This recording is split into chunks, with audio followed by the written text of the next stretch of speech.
reprendre les 8 portes de façon plus pédagogique pour comprendre ce que chacun doit bouger dans ce mouvement. Et c'est aussi un travail d'énergie, c'est-à-dire que simplement quand elle donne un coup de poing, je dois absorber, d'accord?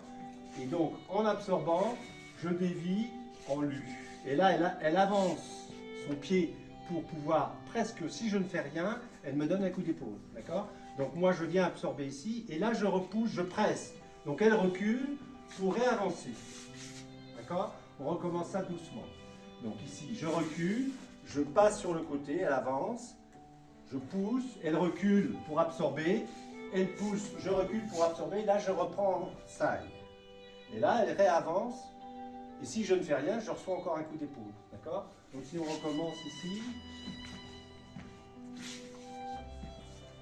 elle recule, voilà, et là.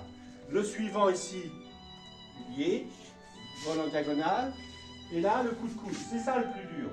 Hein, quand on se met ici, là, les 4 dernières portes ici, je descends, elle avance. J'avance mon pied ici, pour bloquer ici, pour faire le vol en diagonale. D'accord? Donc, obligatoirement, quand je fais ça, elle va reculer, là, et elle avance avec le coup de coude.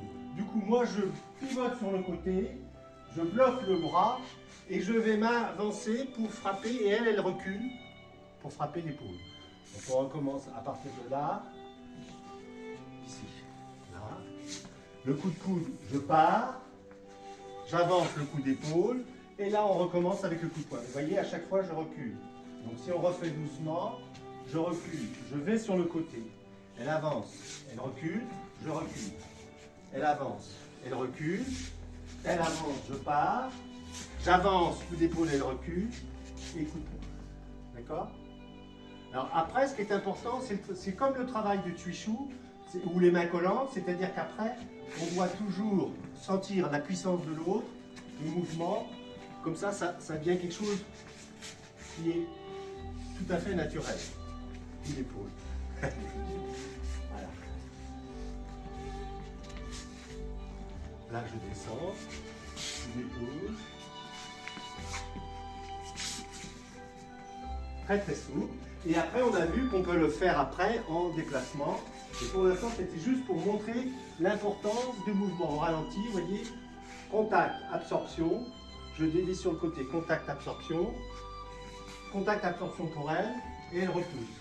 À nouveau pour moi, pour elle. Et là, elle attaque. Je pars. Coup d'épaule.